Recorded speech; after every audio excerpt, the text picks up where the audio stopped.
Hello and welcome dear students. तो आज था क्लास 10th का इंग्लिश पेपर। तो हम सॉल्व करने वाले हैं क्लास 10th का इंग्लिश पेपर सीरीज जड रहेगी, जो कि आज था 24 फेब 2025।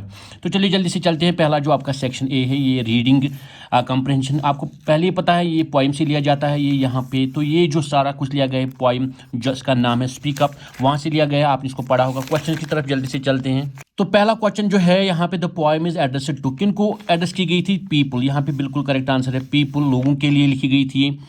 दूसरा है the word sealed mean, sealed मतलब है बंद। तो यहाँ पे कौन सा बेहतर है? क्लोज्ड, बी पार्ट बिल्कुल सही है, क्लोज्ड है इसका आंसर। इसके बाद जो तीसरा इसका क्वेश्चन है, the padlocks are opening their mouths, what poetic device is used in the line. तो इसमें इस लाइन में कौन सा पोएटिक डिवाइस यूज हुआ है? Simile, personification, metaphor, none of the. यहाँ पे पर्सोनिफिकेशन बिल्कुल करेक्ट आंसर है। अब बोलोगे सर क्यों? क्योंकि पैडलॉक्स और ओपनिंग देयर माउथ्स, तो माउथ्स कौन से? एक ह्यूमन क्वालिटी दी गई है पैडलॉक्स। पैडलॉक्स किन को बोलते हैं? जो हथकड़ियां होती है ना, उनको मानो इंसानों की तरह बोला गया है कि उनका मुंह खुल रहा था, तो ये पर्सोनिफिकेशन होती है। आगे चलेंगे। क्वेश्चन नंबर 4 जो है, the speaker in the poem is, कौन है? द पोइट खुद है, पोइट हिमसेल्फ। तो पोइट आंसर रहेगा यहाँ पे बी पार्ट, ठीक है। इसके बाद क्वेश्चन नंबर 5 जो हमारा है, what does the poet mean by. अब इनसे क्या मतलब है, क्या कहा है?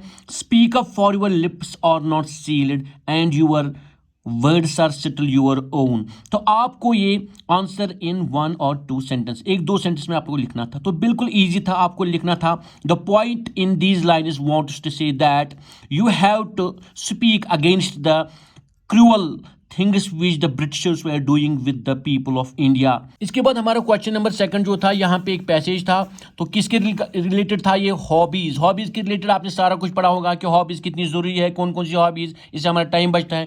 क्वेश्चन की तरफ चलेंगे। क्वेश्चन क्या थे इसके? यहाँ पे देखिए जो हमारा क्वेश्चन इसका था, यहाँ पे पहला क्वेश्चन जो है, the journey of experiencing a hobby is quite, यानी जब आप कोई हॉबी लेते हो ना अपनी जिंदगी में, कोई हॉबी स्टार्ट करते हो, उसको बोलते हैं जर्नी ऑफ एक्सपीरियंसिंग। जब आप हॉबी स्टार्ट करते हो तो वो क्या होता है? बिल्कुल यहाँ पे करेक्ट आंसर है, that is rewarding in itself, यानी आपको उससे कुछ ना कुछ फायदा मिलता है। ये आंसर रहेगा, ठीक। इसके बाद दूसरा है, when a person gets hooked on a hobby he realises that. Hooked का मतलब है जब वो उसके साथ लग जाता है, किसी हॉबी के साथ, उसको पसंद, इंटरेस्ट उसमें लग जाता है। तो इसका आंसर ए पार्ट बिल्कुल ठीक है, it has become an integral part of his life. ये बिल्कुल वहां पैसेज में दिया गया है, वो इसका जिंदगी का हिस्सा बन जाता है। थर्ड जो है यहाँ पे part, the sickle of being dad is essential in today's world. तो आंसर क्या रहेगा? यहाँ पे बच्चे ने कॉन्फिडेंट नहीं, क्रिएटिव। क्रिएटिव इसका आंसर है। कहाँ पे है? यहाँ पे आप देख सकते हैं, the sickle of being creative is essential in today's world. तो इसका आंसर क्रिएटिव रहेगा। नेक्स्ट क्वेश्चन की तरफ चलते हैं। Fourth question, the synonym of hooked is. Hooked का मैंने पहले बोला, किस चीज में आपका जब इंटरेस्ट बहुत ज्यादा लगता है उसको हुक्ड बोलते हैं, आप उसको छोड़ते नहीं हो। तो बिल्कुल यहाँ पे डी पार्ट जो है, कैप्टिवेटेड, उसका मतलब ये you are interested in something, आप उसके साथ लग जाती हो उस चीज के साथ। कैप्टिवेटेड इसका सिनोनिम था, यानी सेम मीनिंग। इसके बाद फिफ्थ क्वेश्चन है, write a suitable title for the above passage. तो किसके रिलेटेड था? ये हॉबीज के रिलेटेड था। तो आप लिख सकते थे इंपॉर्टेंस ऑफ हॉबी, या hobby is a rewarding for one self. के बाद जो क्वेश्चन नंबर 3 हमारा है, जो कि रिगार्डिंग हमें ये एक एडवर्टीजमेंट पढ़नी थी, वहां से फिर क्वेश्चन आ जाए। आपने पढ़ा होगा कि ये बुक सेंटर में सेल है। बिल्कुल जो मैंने आपको क्लास 10th का जो पेपर करवाया था ना, जो मैंने बिल्कुल वहां पे एग्जैक्ट इसी तरीके का आया था। अगर आपने वो सीखा होगा, जो मैंने आपको वीडियो डाला था, आपको ये क्वेश्चन बिल्कुल इसमें 5 के 5 मार्क्स मिलेंगे। चलिए बिल्कुल ये पढ़ना था, इसके रिगार्डिंग फिर वहां पे आंसर देनी थी। क्वेश्चन देखिए, क्वेश्चन क्या आया था। क्वेश्चन नंबर 1 जो है, what is the name of the book shop advertised. तो बुक शॉप का नाम क्या है? यहाँ पे देखिए वो है ONU, ओनू पढ़ लीजिए आप, ओनू बुक सेंटर है। इसके बाद दूसरा क्वेश्चन है, how much rebate is given on the best seller books. Rebate का मतलब है जो हम कहते हैं डिस्काउंट, छूट।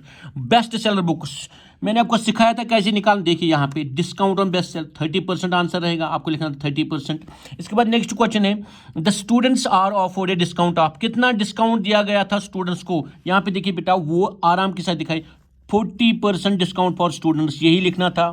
नेक्स्ट क्वेश्चन के बाद है, what type of books are available at the book shop. कौन कौन सी? यहाँ पे लिखा है बेटा, story books, fiction and non fiction, और audio books and e books for digital readers, ये आंसर था इसका। इसके बाद लास्ट पार्ट जो था, mention the quotation that you can see in the advertisement. Advertisement में कौन सी कोटेशन, मैंने कहा था वो कोटेशन का कामाज में होती है, यहाँ पे देखो बेटा वो ये है, books are the key to the success.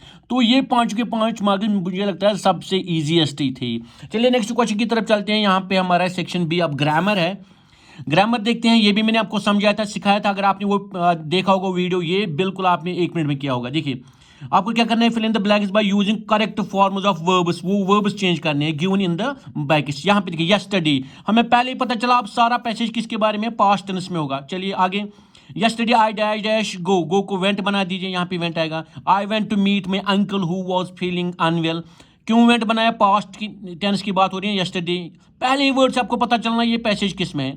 तो यहाँ पे लिखा हमने yesterday I went to meet my uncle who was feeling unwell, the doctor, say के बदले said, past tense, the doctor said that his sugar was very high and he should take precautions. When I reached there, यहाँ पे देखिए दोबारा दिखा रहा है ना past tense, reached there his friends.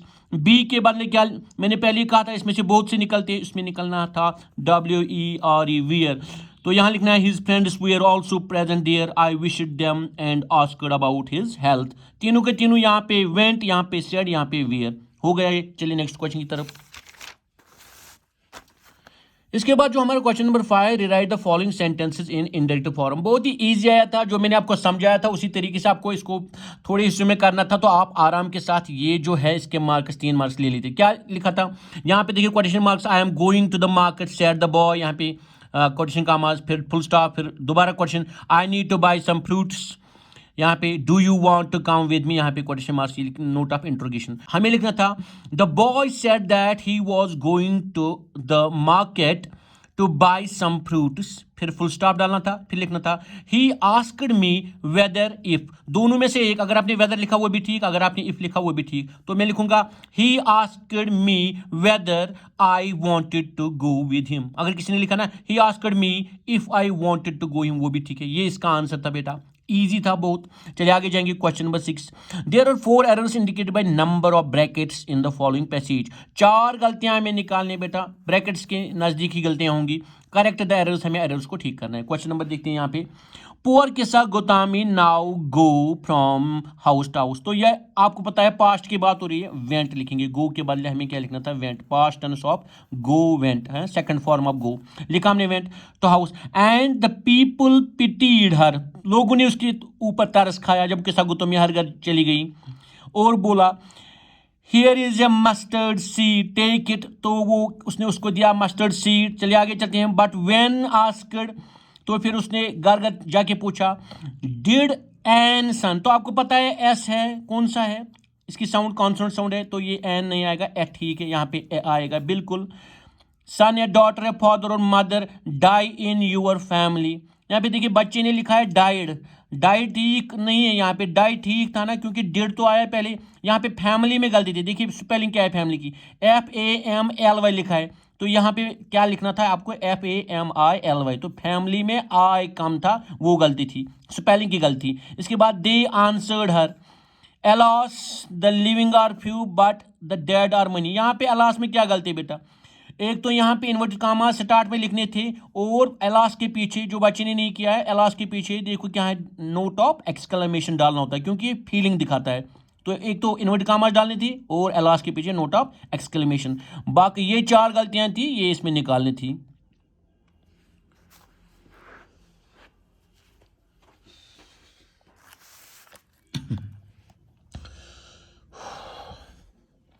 इसके बाद हमारा सेक्शन सी है राइटिंग स्किल। देखो यहाँ पे हमारा क्वेश्चन नंबर 7 क्या आ रहा है, 2 friends Iqbal and Samina have a conversation about their school library, following is the beginning of the conversation. Beginning दी गई है, किनके मुतलिक बात कर रहे हैं, इकबाल एक है और दूसरा समीना, स्कूल में इनकी लाइब्रेरी है, उसके बारे में बात हो रही है। Complete dialogue in 100 to 120 words. तो बिल्कुल ईजी था, आपको क्या करना था, देखो यहाँ पे इकबाल बोल रहा है hello Samina, nice to see you, how are you. Samina जवाब दी I am fine thank you. Has your school got a library, कौन बोल रही है, समीना क्वेश्चन कर रही है ना, इकबाल बोलता है यस। तो हम आगे किस कैसे थोड़ा सा मैं आपको दिखाऊंगा। इकबाल बोलता है yes we have got a new library in our school. और अगर यहाँ पे दोबारा से समीना क्वेश्चन पूछती, समीना पूछती यहाँ पे फिर डालना था समीना लिखना था, फिर यहाँ पे ये जो कोलन होते हैं कोलन डालना था और लिखती समीना, बोलती उसको कि do you got many books in your library, या वो कहती do you got science books in your library. ये बनाना होता है। यहाँ पे इकबाल दे जवाब yes we have got many science books in our school, और वहाँ से थोड़ा क्वेश्चन भी पूछता do you have any library in your school, तो समीना कहती नो, समीना जवाब दी no we haven't got any library in your school. तो यहाँ पे और एक वर्ड आप जोड़ सकते हैं क्योंकि ज़्यादा भी लंबा नहीं जाना है। फिर कंक्लूडिंग पार्ट की तरफ जाना था, फिर कहती है लास्ट में Samina okay thank you it was nice talking to you. Iqbal कहता same here it was also nice talking with you take care good bye वगैरह वो आप लिखते वहाँ पे हो जाता। बिल्कुल ईजी था, जो मैंने आपको समझाया था, जो मैंने पेपर डिस्कस किया हुआ था, एक एक लाइन मैंने समझी थी, बिल्कुल इसी तरीके का ये क्वेश्चन था। इसके बाद क्वेश्चन नंबर 8 जो है क्या कह रहा है, Sagir of class X that means 10 had passed her annual examination, her books are in good condition, she wants to sell them at a reduced price, यानी कम कीमत पे, वो हाफ रेट पे मानो सेल करना चाहती है। Write a notice on her behalf giving all necessary details in not more than 50 words to be put on the notice board, put the words in a box. तो ये box में बनाना है। अब आप बोलेंगे क्या करना था, बिल्कुल ईजी था। तो यहाँ पे थोड़ा मैं बनाता हूँ, आपको बॉक्स बना था यहाँ पे। बिल्कुल आप जो इंपॉर्टेंट चीज़ होती है कौन निकालने वाला है यहाँ पे, क्योंकि ये कोई इंस्टीट्यूट नहीं है, ये सगीरा है एक लड़की, वो उसको छोड़ेंगे हम, यहाँ पे वो कुछ नहीं आएगा। इसके बाद आपको लिखना था नोटिस, आपने कैपिटल लेटर से लिखा होगा, नोटिस में जल्दी में लिख रहा हूँ। उसके बाद टाइटल ज़रूर था क्योंकि ये किसके बारे में होती, ये नोटिस लिखनी थी क्लास 10th बुक्स, हम लिखते थे यहाँ लिखेंगे हम class X books on sale, sale means कम कीमत पे, तो ये लिखते आप। फिर यहाँ पे लेफ्ट साइड में आपको क्या करना था, फिर डेट डालना था आज का 24 Feb 2025, और नीचे 2-3 लाइनें लिखनी थी क्या, it is for the information of all the students who want to have books for class 10th, या it is for the information of all students who have passed their class 9th examination and are in need of class 10th books, that I have fresh class 10th books with, यहाँ पे आप देखिए, यहाँ से आपको निकालना है, यहाँ in good condition, यही I have class 10th books available in good condition and in need to sell them at a 50% rebate, यानी आप 50% वहाँ पे डिस्काउंट दे रहे हो, वो कुछ भी लिखो, आप 30% लिखो, 20% लिखो, यहाँ पे आपको थोड़ा कम प्राइस देना था जो उनका एक्चुअल प्राइस था। नीचे लिखना था interested students can contact me on this number, इस नंबर पे आप वहाँ पे देते। फिर नीचे अपना नाम, कौन, सगीरा, नीचे लिखती है सगीरा, तो आपने नीचे अपना कॉन्टैक्ट नंबर देती। बिल्कुल ये आपकी नोटिस बन जाती है, और 5 के ये जो इसके 3 मार्क्स से वो हो गए। चलो नेक्स्ट क्वेश्चन है, You are Azmat and had an appointment with your friend Bharti to visit an exhibition. Exhibition का मतलब है जहाँ पे कहीं पे सेल वगैरह होती है। At 6 p.m. But you are held up by your mother to help prepare food for unexpected guests. Underline में कर रहा हूँ, ये पॉइंट्स ज़रूरी है ना, हमें अभी यूज़ करने। ड्राफ्ट ए मैसेज हमें बनानी है, लिखनी है, ड्राफ्ट का मतलब लिखो। Draft a message to be send to the Bharti giving your excuse, हमें एक्सक्यूज भी देना है, क्या मसला हुआ, for not keeping the appointment, यानी हमारा उसका साथ अपॉइंटमेंट जो है वो हम नहीं निभा सकते हैं, वहाँ नहीं जा सकते। इन नॉट मोर देन 50 वर्ड्स, ये भी 50 वर्ड्स में, put the message in a box, तो इसके लिए भी बॉक्स बनाना था। क्या करना था, बिल्कुल यहाँ मैं दिखाता हूँ थोड़ा सा, हमें बॉक्स इस तरीके का बनाना था, बिल्कुल जैसे आपको पता है। फिर क्या करना था, हमें ये मैसेज है तो हम ऊपर बीच में लिखते मैसेज, आप मैसेज लिखते। फिर यहाँ पे डेट, आज का डेट क्या था 24 Feb, हाँ। उसके बाद टाइम मैंने कहा कि आप 3:30, हाँ, जो पेपर स्टार्ट हो उसके बाद वाला टाइम, हाँ 3 बजे लिख सकते हैं, PM 3 PM वगैरह, तो वो इजी था टाइम के हिसाब से। फिर यहाँ पे क्या इंपॉर्टेंट बॉडी थी, यहाँ पे आपको लिखना था, क्योंकि किसको भेज रहे हो आप भेज रहे हो अपनी फ्रेंड को जिसका नाम है भारती, आप लिख यहाँ पे डियर भारती, डियर भारती। इसके बाद लिखते as you know we were to meet to attend the exhibition at 6 PM। मैंने लिखा कि जैसे आपके जानते हो कि हमें 6 बजे मिलना था एग्जीबिशन जाने के लिए, but due to some unexpected guests, due to the arrival of some unexpected, यहाँ से मैं निकाल रहा हूँ, unexpected guests at our home, I have to help my mother to prepare the food, यहाँ से मैं निकाल रहा हूँ, याद नहीं कर रहा हूँ, I have to help my mother to prepare the food.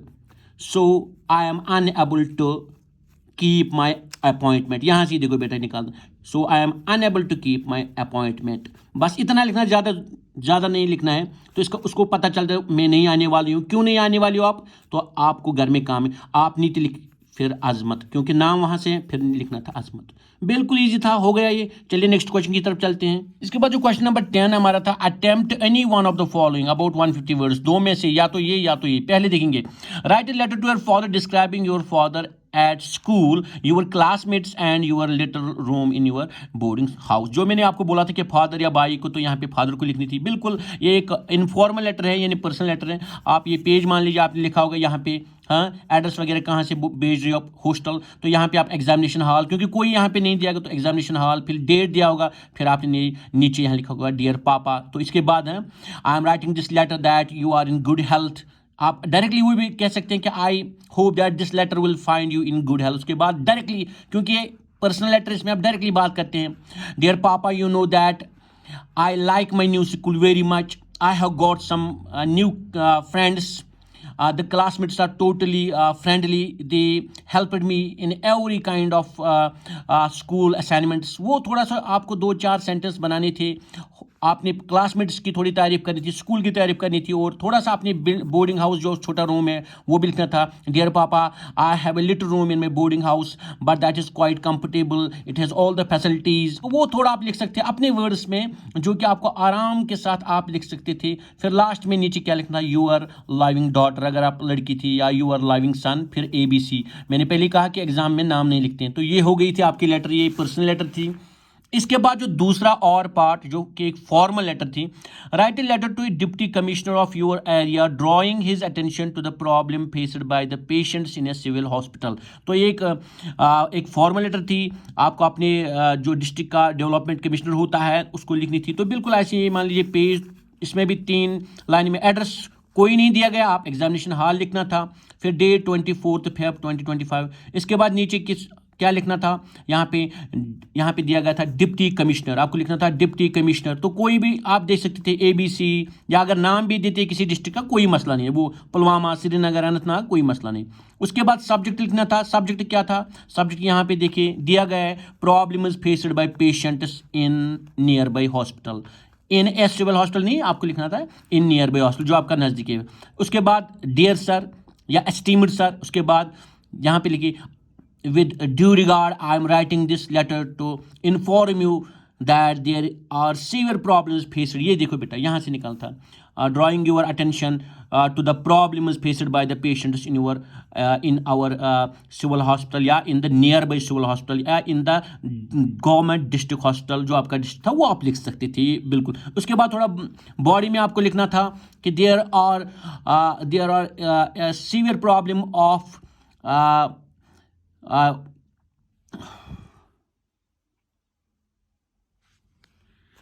और दूसरे पैसेज में आप लिख सकते हैं कि there are severe problem of cleanliness in the hospital, also the beds are not available for the patients, most of the patients are lying on the floor, there is also a dearth of health options in the concerned hospital। ये आप लिखते हैं कि beds कम है वहाँ पे, optionals कम है, सफाई का ख्याल नहीं है। जो आप थोड़ा इमेजिन करना था वो आपको लिखना था। और नीचे आपको लिखना था लास्ट लाइन, क्लोजिंग लाइन में क्या लिखना था, I hope that your good self will take action और necessary action in this regard as soon as possible. और फिर नीचे यूअर्स फेथफुली, फिर ABC लिखना था। तो ये आपकी लेटर हो गई थी, इजी था, कोई मसला नहीं था। इसके बाद नेक्स्ट क्वेश्चन नंबर 11 जो है, attempt any one of the following. आपको इनमें से भी और या तो ये करना था। पहले दोनों को हम देख लेते हैं। Taking help from the clues given below, write a short paragraph 80 to 100 words on the problem of corruption। पिछला पेपर जो मैंने डिस्कस किया था करप्शन, वहाँ पे भी था, मैंने बताया क्या क्या लिखना है, आपको कैसे लिखना होता है, मैंने डिस्कस भी किया था एक एक करके आपको। मुझे उम्मीद है आपने आराम के साथ किया होगा। इन्हीं पॉइंट्स को इलाबरेट करके आपको पहले ओपनिंग पैसेज होता है, दूसरा बॉडी पैसेज, उसमें ज़्यादा लिखना होता है एग्जाम्पल देके, फिर क्लोजिंग जो होता है वो आपने किया होगा। उसमें क्लोजिंग में दोबारा दबाव डालना होता है कि ये जो प्रॉब्लम ऑफ करप्शन है ये हमारे समाज को अंदर से खा रही है, ये आपने किया होगा। उसके बाद यहाँ पे नेक्स्ट जो था, देखिए क्वेश्चन नंबर 2 जो इसका था और पार्ट, यू आर शाहिद और Shahida, you are disturbed to see the large scale of deforestation taking place in placed on the outskirts of the cities in order to build new residential colonies and commercial complexes. Using ideas from the below, hints write an article on dangers of deforestation in about 80 to 100 words. जो मैंने पहले कहा था कि जो environmental pollution के regarding कुछ आ सकता है एनवायरमेंट के रिगार्डिंग, तो ये भी उसी के रिगार्डिंग है डिफॉरेस्टेशन, जिससे कि फिर माहौल में ज़बरदस्त वहाँ पे प्रॉब्लम होती है। ये भी बिल्कुल जो पेपर मैंने डिस्कस किया हुआ था वहाँ पे भी था। फेलिंग ऑफ ट्रीज मैंने बोला था आपको लाइव में, मैंने उस 2 घंटे में समझाया था कैसे उसका टॉपिक था फेलिंग ऑफ ट्रीज, वो भी होगा कटिंग ऑफ ट्रीज या डिफॉरेस्टेशन, वो भी बिल्कुल ही। ये दोनों क्वेश्चन मानो वही आए हैं, थोड़े से वर्ड चेंज हुए थे। अगर आपने वो देखा होगा ये क्वेश्चन आपने आराम के साथ किया होगा, इसमें थोड़े से पॉइंट्स दिए गए हैं, तो इनको आपको इलॉबरेट करना था। ओपनिंग में थोड़ा सा बोलना था कि डिफॉरेस्टेशन क्यों खतरनाक है, फिर बॉडी में क्लाइमेट का हवाला देना था, वाटर साइकिल का हवाला देना था, और एंड में फिर दोबारा बोलना था कि हमें ये डिफॉरेस्टेशन रोकनी है, तो ये भी आपने किया होगा। इसके बाद नेक्स्ट जो है question number 12, Following are the hints of a story. Complete it in 200 to 250 words. Give a suitable title to the story. देखिए यहाँ पे एक और क्वेश्चन जो है आपका, यहाँ पे काफ़ी स्टोरी की जो डिटेल है तकरीबन मुझे लगता है 60-70% दी गई। बस हमें इनको सेंटेंस को थोड़ा बढ़ाना था, कंजक्शन लगाने थे, इनको तरतीब में लाना था। तो ये जब सारे आप पढ़ेंगे, ये एक समर वेकेशन के बारे में है कि आप कहीं पे समर वेकेशन के लिए गए थे, वहाँ पे फिर आप मज़े कर रहे थे, गा रहे थे, वहाँ पे डांस वगैरह कर रहे थे, लेकिन इसी दौरान आप किसी बोट में गए, लेकिन वहाँ पे मसला गड़बड़ हो गया कि बोट उल्टी हो गई और फिर आपको बचा लिया गया, वहाँ पे जैकेट्स पहनाए गए जो लाइफ सेविंग जैकेट्स होते हैं, तो वो कुछ लिखना था। तो बिल्कुल आराम के साथ थोड़ा मैं अगर आपको समझाऊँ, देखो summer vacation went out for a picnic near the river jovial mood. आपको अगर इसकी स्टार्टिंग करते आप लिख सकते थे, during our summer vacation I went on a picnic to a nearby river with my friends.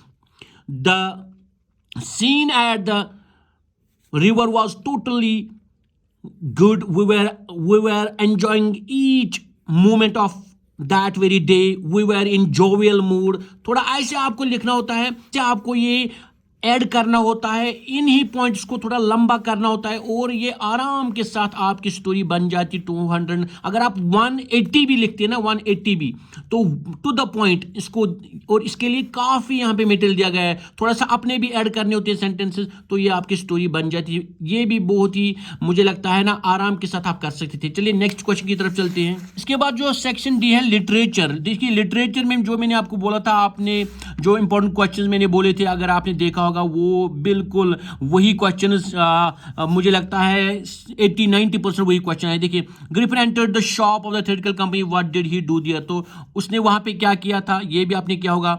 Why does Mrs Bennet tell her girls that they have an excellent father, इसको भी मैंने आपको बोला था इंपॉर्टेंट रहने वाला है। What type of girl do you find Anne after reading her diary entries, ये भी मैंने कहा था। उसके बाद would you agree that the depths of oppression create heights of character, how does Mandela illustrate this, ये भी बिल्कुल मैंने कहा था, ये इंपॉर्टेंट है। तो मुझे उम्मीद है आपको 3 करने थे, 4 में 5वां भी यहाँ पे है, आपने किए होंगे। और लास्ट में write down any humorous incident from Papaji's mouth, तो ये भी मैंने कहा था, ये इंपॉर्टेंट। देखिए बराबर कम से कम 4 क्वेश्चन वहीं से आए हैं जो मैंने बोला था, तो आपको 3 ही करने थे 5 में। आई होप कि आपने किया होगा। इसके बाद answer the 3 of the following questions, ये पोइट्री से हैं, आप पोइट्री से आपको करने थे। पहला है weasel and crow as a मोलिन brass, explain the simile used by the poet, तो ये मैंने वीडियो में कराया था कि स्नोड्रॉप में कौन से वहाँ पे जो कि जिनको हम कहेंगे सिमिलर मेटाफर यूज हो, तो ये मैंने कहा था ये इंपॉर्टेंट रहेगा वहाँ पे। अगर आपने वो वीडियो देखा होगा तो वो वही यहीं से आया स्नोड्रॉप के, ये टेड ह्यूज की पोइम है। इसके बाद सेकंड पार्ट जो था एक्सप्लेन, जो सेकंड क्वेश्चन है आपका, एक्सप्लेन पीपल में डेजर्ट में दस but you don't abandon me Lord, तो पहले जो महजूर की पोइम है प्रेयर, वहां से लिया गया है ये क्वेश्चन, वो आंसर करना था आपको। और तीसरा जो है question, describe the central idea of the poem snowdrop in your oven words, तो स्नोड्रॉप से ये भी यहाँ पे क्वेश्चन, ये भी यहाँ से क्वेश्चन है। और फोर्थ क्वेश्चन है what childhood fair do you think the poet is referring in the poem my mother eight 66, तो कमला दास की जो पोएम है माय मदर एट 60, मैंने बोला था ये इंपॉर्टेंट रहेगी, इसको देख लेना, पढ़ लेना, वहां से क्वेश्चन आया है। इसके बाद next question, do you find the tale of Custard the dragon a serious or funny poem, give reason in support of your answer, ये बिल्कुल मैंने वहां पे एनसर्कल किया था कि ये क्वेश्चन आएगा, बिल्कुल वो आ गया है। चलिए मुझे होप है कि आपने किया होगा इनमें से 3। इसके बाद क्वेश्चन नंबर 15 जो है, answer any of the following question, जो कि लंबा क्वेश्चन आने वाला था। देखिए पहला, what is irony, bring out the elements of irony in story Dusk. ये डस्क से आपको एलिमेंट्स ऑफ स्टोरी निकालने थे, तो ये डस्क से आपको एलिमेंट्स ऑफ आयरनी निकालने थे। इसके बाद दूसरा है, comment upon the major themes of the story the Necklace. देखिए अगर मैंने कहा था कि अगर मैटिल्डा का, अगर आपने मैटिल्डा का जो करेक्टर स्केच याद किया होगा, अगर आप उसको थोड़ा सा यहाँ पे बेंड करते, ये आंसर वहीं से है, क्योंकि मेजर थीम जो है वो उसी के रिलेट करता है। उसको बोलना चाहिए था पहले ही, क्योंकि उसने ग्रीड की, अपने जो उसकी आमदनी थी उससे ज़्यादा सोचा और नतीजा उसकी सारी ज़िंदगी बर्बाद होगी। तो मैटिल्डा का कैरेक्टर अगर थोड़ा सा क्रिटिकली उसको फिर यहाँ पे ले लेते तो ये आंसर वहीं से निकल के आता है। इसके बाद नेक्स्ट जो है, compare and contrast the characters of Gerasim and coachman. मैंने पहले ही कहा था कि जेरासिम जो है, जेरासिम इंपॉर्टेंट रहने वाला है, वो भी आया था। हालांकि इनमें से आपको एक ही करना था, तो मुझे उम्मीद है आपने एक किया होगा। और लास्ट का जो क्वेश्चन है इसके बाद, question number 16, answer any one of the following, जो एक लंबा क्वेश्चन है। तो यहाँ पे देखिए, what is the ironic about the proposal in the play, the proposal. तो इसमें मैंने आयरनी की थी कि प्रपोजल में जो शादी का एक मुकद्दस बंधन है उसको उसकी भी धज्जियां उड़ा देगी, क्योंकि वो लड़ाई करने बैठ जाते हैं। और जो इंपॉर्टेंट मैंने कहा था, ये क्वेश्चन देखो बेटा, वो आया है कैरेक्टर स्केच ऑफ नटालिया, आपको लिखना था। ये कहा गया, what do you learn about Natalia from the play the Proposal, describe in your own. इसका मतलब है कैरेक्टर स्केच ऑफ नटालिया, वो लिखना था जो मैंने पहले ही बोला था। तो मुझे लगता है कि जो बड़े बड़े क्वेश्चन 70 to 80% जो मैंने बोले थे, एनसर्कल किए थे, प्रोज में भी, पोइट्री में से भी और सिमिली मेटाफॉर में वो आए हैं। आई होप कि आपने अच्छा पेपर किया होगा डियर स्टूडेंट्स। अगर आपको वीडियो अच्छा लगे तो वीडियो को लाइक करें, ज़्यादा से ज़्यादा शेयर करें, और चैनल पे नए हैं तो चैनल को सब्सक्राइब करना मत भूलिए।